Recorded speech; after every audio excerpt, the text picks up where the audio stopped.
Bienvenidas, bienvenidos, gracias por estar en este programa y gracias a nuestra invitada que aceptó estar en nuestro estudio de la Ciudad de México de CNN, Piedad Córdoba.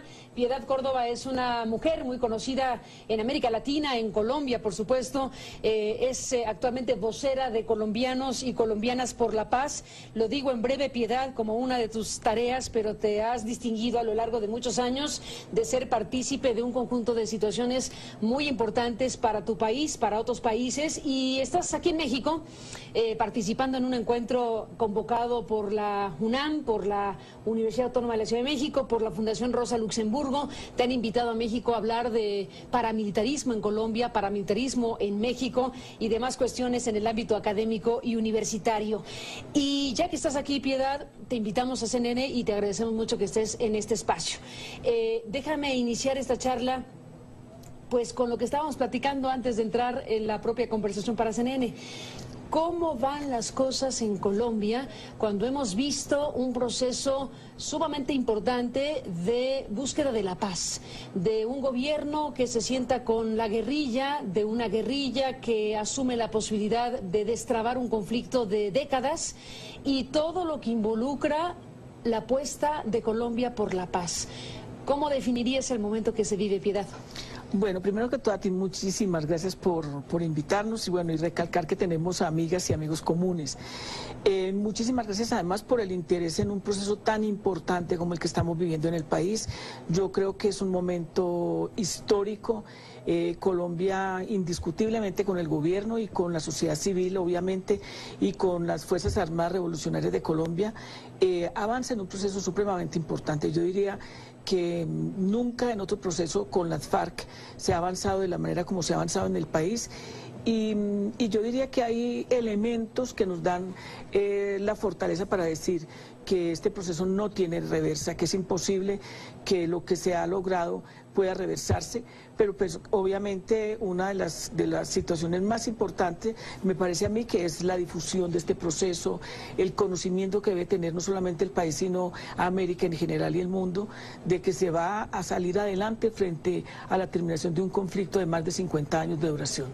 Piedad, ¿qué hace diferente a este proceso de otros que ha vivido Colombia en donde han fracasado cuando se sientan a dialogar o a intentar dialogar? ¿Qué hace diferente las cosas? Yo creo que lo hace diferente, primero que todo, la decisión política del gobierno de avanzar, la decisión política también de los insurgentes, e igualmente yo creo que hace mucho tiempo no había una movilización social y popular tan supremamente importante con la visibilización inclusive de nuevos actores políticos como por ejemplo la Cumbre Agraria, la Marcha Patriótica, el Poder Ciudadano, la Unión Patriótica, pero fundamentalmente también una serie de circunstancias que se han venido dando, como por ejemplo los acuerdos que se han logrado, la serie de foros de Naciones Unidas, la Universidad Nacional, concertada por el gobierno y la insurgencia, para tratar temas que son bastante importantes, como el tema de participación política, como el tema de lo agrario, como el tema de víctimas, como la creación de la subcomisión de género, por ejemplo,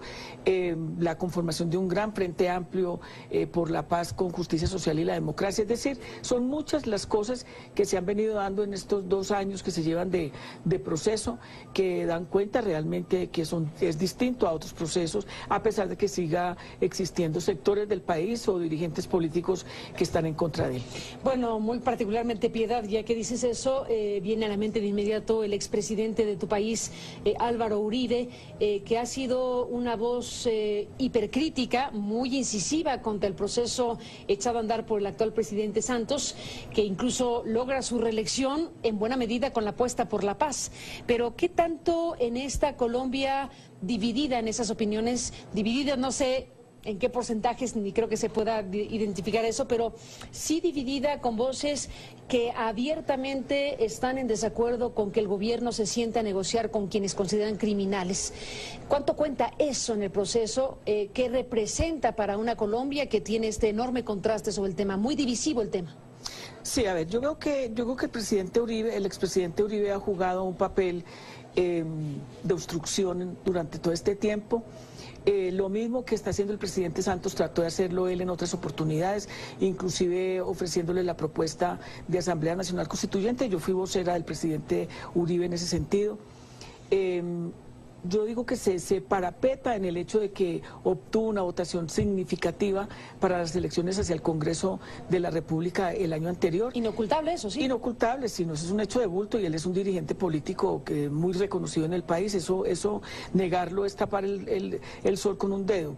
Yo creo que la tarea de nosotros es transformar esa obstrucción en la posibilidad de que él pueda contribuir a este proceso que se está adelantando. Han habido mensajeros y mensajeras de parte del gobierno para lograrlo. Yo creo que la sociedad se tiene que abrir a un debate con él que permita que realmente se logre lo que queremos todos. Yo también creo que él quiere la paz, la quiere a su manera. Y creo que es ahí donde nosotros tenemos que lograr que hayan acuerdos desde la diferencia para que el proceso pueda seguir adelante. Ahora, yo creo que tanto el gobierno como él mismo están siendo víctimas de su propio invento. Ellos durante mucho tiempo se dedicaron a desprestigiar la posibilidad de un proceso de paz, a negar la necesidad del mismo proceso y a caricaturizar en gran medida la posibilidad de hablar con la insurgencia. Y yo creo que hoy es muy necesario una pedagogía mucho más allá de eso. Colombia ha puesto muchos muertos en todo este proceso. Colombia es un país muy desigual en términos de la pobreza, de la miseria, de la gran exclusión social y política que existe en el país. Y yo creo que a la larga la gente se está dando cuenta de la importancia del proceso, de la necesidad del proceso, de la necesidad de acabar la guerra. Y en eso el presidente Uribe juega un papel importante, es indiscutible, y creo que una de las preocupaciones que él tiene que ver con cuál va a ser el tratamiento hacia los militares, a los que participaron en la guerra durante todo este tiempo, y yo creo que se está abriendo un debate muy interesante en el país para que también haya una mirada con relación a cuál es la justicia que debe caber en este momento tanto para insurgentes como para militares que participaron en lo mismo. Es más, hoy hay en La Habana una comisión de desescalamiento del conflicto compuesta por el general Flores, que fue delegado por el gobierno nacional, y 5 generales activos del país, tanto de la policía como de las fuerzas militares. Esto es algo muy importante porque ya va sentando como las bases de la posibilidad hacia el cese bilateral de fuegos y va generando realmente un clima de tranquilidad en las fuerzas armadas del país, de que el tratamiento también va a ser un tratamiento digno y que se abre la posibilidad de la búsqueda de la verdad, de la búsqueda de la no repetición y sobre todo de la memoria histórica. Piedad Córdoba, vamos a hacer una pausa y regresamos en esta conversación.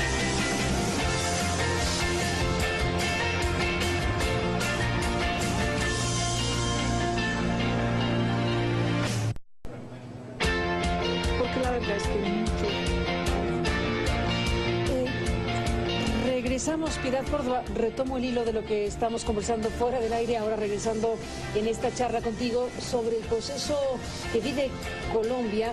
Tú dijiste hace un momento, pusiste un énfasis en el tema de los militares y me estabas contando en el corte más sobre el tema. ¿Por qué no retomamos ese ángulo que es uno de los más importantes y más difíciles y algo que en procesos anteriores resultó no necesariamente favorable para la propia construcción de la paz en Colombia? Cuéntame, Piedad, del tema militares, proceso de paz. Sí, yo creo que ahí ha habido de pronto un tema muy delicado de desconfianza de sectores cercanos a las fuerzas militares, de las mismas fuerzas militares, de pensar que va a haber un tratamiento benéfico para la insurgencia y que quienes van a pagar así literalmente, perdóname la expresión, los platos rotos son los militares del ejército, la policía, etcétera.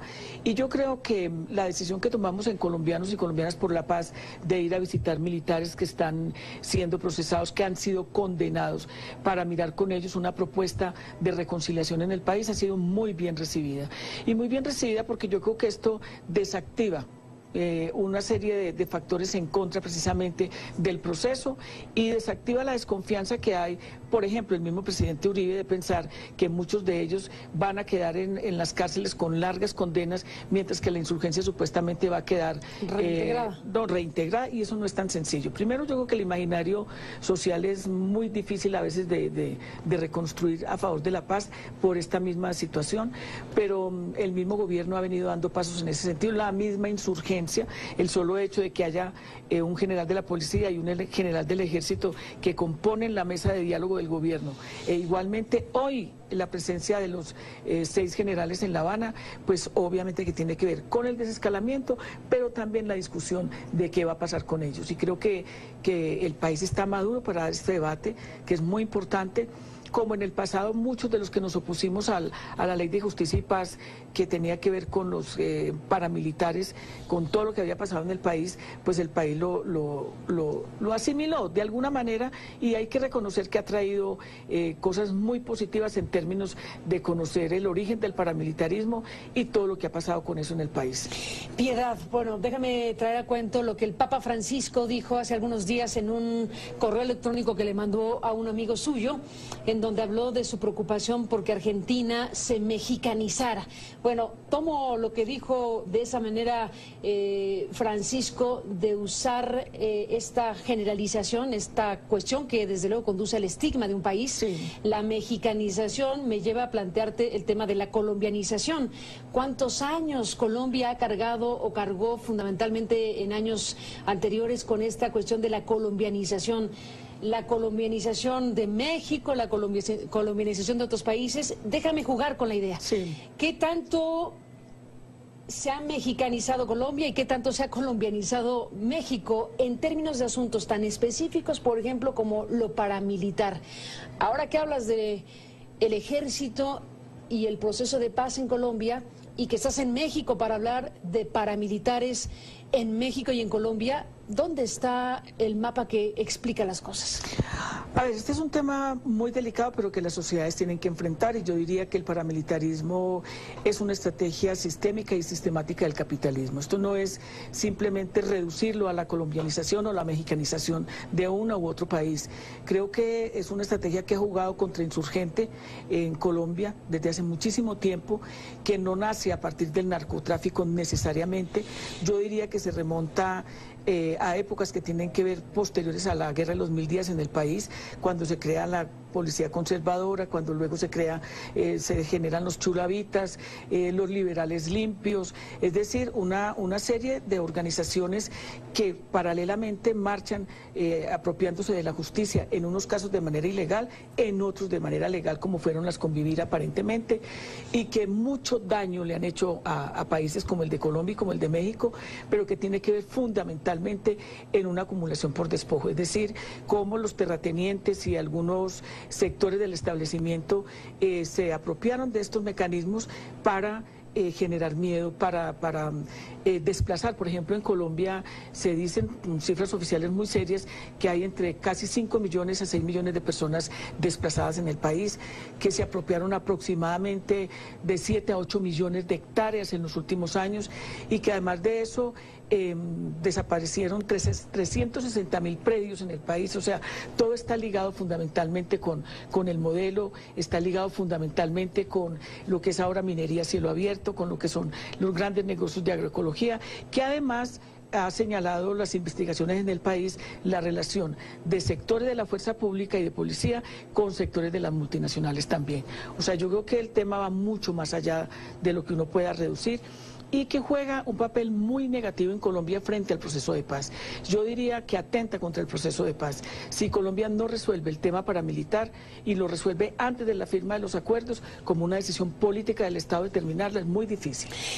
Pero además, déjame agregarte otra cosa, y es que en Colombia, por ejemplo, se exterminó un movimiento político como la Unión Patriótica, fueron asesinados 5.000 dirigentes, ahora comienza recientemente un movimiento muy serio que se llama la Marcha Patriótica, y en el transcurso de estos 2 años han asesinado aproximadamente 90 dirigentes de la marcha, y del trabajo que se está haciendo de restitución de tierra por parte del gobierno, han asesinado casi 80 dirigentes de los que están a favor de la restitución.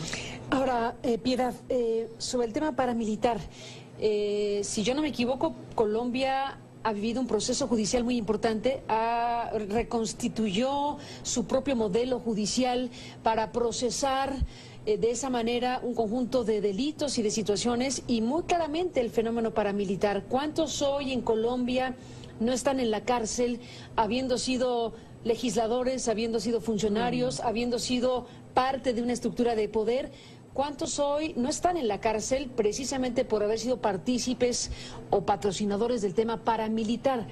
¿No resolvió Colombia procesando, no digo que masivamente, pero casi masivamente, o masivamente, a gente relacionada con los paramilitares? Yo creo que Colombia ¿No se resolvió el tema? No, no se resolvió.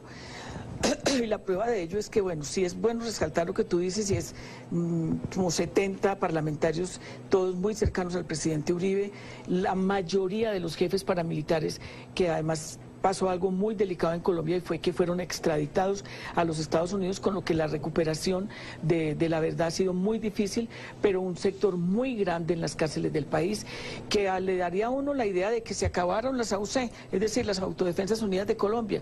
No se acabaron. Yo diría que... Aunque estén muchos en la cárcel. Aunque estén muchos en la cárcel, lo que están mutando es en otras nuevas formas. La prueba es las amenazas y los asesinatos que están dándose. O sea, no es que vamos a matar, no, están y han asesinado mucha gente. Es más, casi que en la presencia del ministro de Agricultura, del anterior al que hay ahora, fue asesinado un dirigente de tierras en un proceso, en un acto de restitución de tierras. O sea, que yo diría que es muy grave. Los rastrojos, las águilas negras, bueno, una cantidad de nuevas organizaciones que no son simplemente bandas criminales, es el paramilitarismo optando, mejor dicho, trabajando bajo otras nuevas siglas, si se puede decir así, del mismo paramilitarismo. Y esta es una tarea en la que el país invirtió mucho, que hubo mucha discusión y mucho debate. Yo fui una gran opositora de ello. Con el tiempo he reconocido que mucha de la verdad se ha sabido, y por eso es muy importante que el gobierno hubiera aceptado la conformación de la comisión histórica para saber de dónde empieza el conflicto, cuándo empieza el conflicto, qué acelera el conflicto, que ha dado unos informes supremamente importantes. Piedad, una pausa y regresamos en la parte final de esta conversación.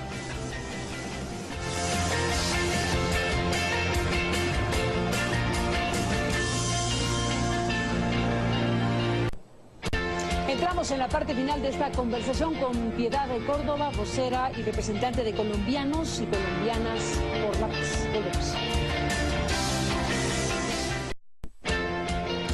Piedad de Córdoba, entramos en la parte final de esta conversación. El tema de los paramilitares es un tema crucial, el caso mexicano desde luego y el caso colombiano. Hay un libro que está circulando en estos días del colega periodista José Gil Olmos, de la revista Proceso, que es un libro sobre Michoacán y los paramilitares en Michoacán. Ahí afirma que el general Óscar Naranjo fue parte fundamental, asesor principal del gobierno de Enrique Peña Nieto para alentar el fortalecimiento de las autodefensas michoacanas, en un fenómeno en donde las autodefensas fueron creciendo efectivamente, y el ejército y la Policía Federal pues acompañaba las incursiones tomando plazas de Michoacán.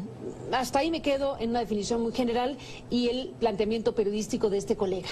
¿Qué me dices, Piedad, sobre similitudes y no del fenómeno paramilitar, del fenómeno autodefensas, que no es lo mismo, en el caso colombiano, y lo que ves de México? A ver, yo creo que hay una cosa que es muy importante en esto resignificar, y es que todas estas autodefensas devienen en paramilitarismo.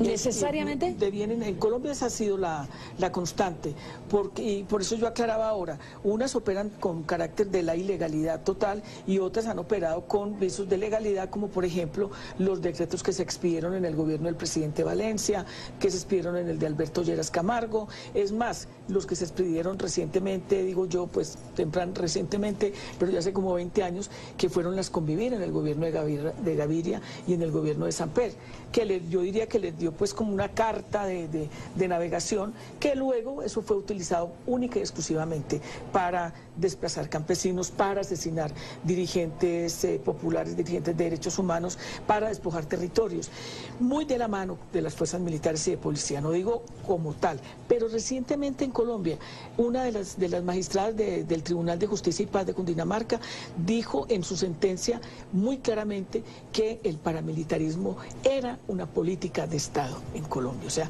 no es así, claro, sin anestesia. Sin anestesia, o sea, no es que es una cosa circunstancial, sino que ha operado política de Estado. Una política de Estado, y lo dice de manera muy clara. Lo que tú me narras es muy similar a lo que ha pasado en ese fenómeno en Colombia, es decir, el maridaje entre sectores de la policía y de las fuerzas del ejército, e igualmente inclusive en algunos casos también de la naval. Y en ello, pues obviamente el objetivo siempre ha sido el mismo. Se han dado masacres, como por ejemplo, yo diría como la avanzada que hicieron algunos miembros del ejército cuando se dio la masacre de Mapiripán, que fue algo espantoso, y a quien se condena es a un militar muy reconocido en Colombia, que es Rito Alejo del Río, porque se le responsabiliza precisamente de este operativo. La constante, la característica es que siempre aparecen militares, llámese del ejército, llámese de la policía, allanando el camino, o diciendo dónde están, o diciendo a quiénes hay que eliminar, como es el caso, por ejemplo, bien grave en el país, de lo que es el Servicio de Inteligencia, el DAS, que estuvo en manos del paramilitarismo, con funcionarios dedicados al paramilitarismo. Hoy en mi país, en las horas de la tarde, la Corte Suprema de Justicia debe estar condenando tanto al que era secretario general de la presidencia, el doctor Uribe Vélez, como a la que era la directora del Servicio de Inteligencia en ese momento, precisamente por esas labores de inteligencia. Piedad, para cerrar, ¿qué hace un país entonces con organizaciones espontáneas de la población que se arman para autodefenderse ante la ausencia del Estado en el origen, desde el punto de vista de una sociedad que encuentra un tope y dice, me tengo que organizar? ¿Hasta dónde sí, hasta dónde no, hasta dónde esa irrupción originalmente espontánea se puede traducir en otra cosa? ¿Y qué se hace con ello? Yo creo que no es tan espontánea, yo nunca he creído en eso, y no creo además que gente que no tiene prácticamente recursos tenga la capacidad de comprar armamento, de tener radios de comunicación y todo eso. Yo soy muy partidaria de que el Estado realmente asuma su compromiso, que la sociedad civil juegue un papel protagónico en eso y exija del Estado... sin armas. Sin armas, sí, exija del Estado, porque realmente uno sabe dónde comienza, no sabe dónde termina. Uno sabe dónde comienza, no dónde termina. Piedad Córdoba, pues te agradezco que hayas estado en esta ocasión en el programa con todos estos temas. Bueno, desde luego cada uno de ellos nos ocuparía muchísimo más tiempo. ¿Con qué te despides? ¿Con qué mensaje para tu país, para México, con todos estos temas que hemos platicado? Bueno, lo primero yo creo que es decir que los que somos humanistas, defensores de los derechos humanos en Colombia y en el mundo, nos solidarizamos de manera fuerte con lo que ha pasado y lo que está pasando en México. Nos duele enormemente lo de Ayotzinapa por sus jóvenes, que son nuestros jóvenes, pero sobre todo yo creo que cada vez hay más la necesidad de construir la civilidad, de construir de profundizar la democracia y de buscar la manera de que en lo político, en lo social y en lo económico la gente pueda participar. Y finalmente agradecer el apoyo que desde México y personas como tú le puedan dar al proceso de paz. Dejar muy claro que estamos avanzando, que lo vamos a lograr y que queremos que no solamente se desmovilice la insurgencia, sino que realmente el ELN también pueda comenzar el proceso y podamos empezar a construir una patria en paz. Pues Piedad Córdoba, te agradezco que en tu calidad de representante de colombianos y colombianas por la paz estés en CNN para esta conversación. No, a ti muchísimas gracias. Gracias a ti, Piedad, y bienvenida a México. Gracias a usted que nos permitió acompañarle. Pásela bien. Hasta mañana.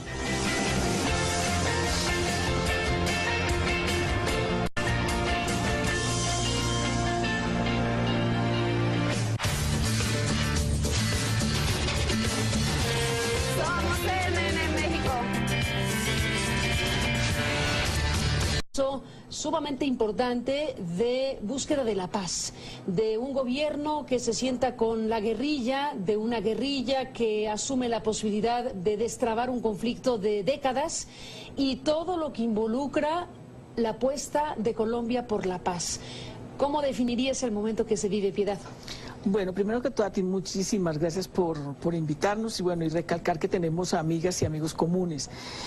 Muchísimas gracias además por el interés en un proceso tan importante como el que estamos viviendo en el país. Yo creo que es un momento histórico. Colombia indiscutiblemente con el gobierno y con la sociedad civil obviamente y con las Fuerzas Armadas Revolucionarias de Colombia avanza en un proceso supremamente importante. Yo diría que nunca en otro proceso con las FARC se ha avanzado de la manera como se ha avanzado en el país y yo diría que hay elementos. Es una mujer muy conocida en América Latina, en Colombia, por supuesto. Es actualmente vocera de colombianos y colombianas por la paz. Lo digo en breve, Piedad, como una de tus tareas, pero te has distinguido a lo largo de muchos años de ser partícipe de un conjunto de situaciones muy importantes para tu país, para otros países. Y estás aquí en México participando en un encuentro convocado por la UNAM, por la Universidad Autónoma de la Ciudad de México, por...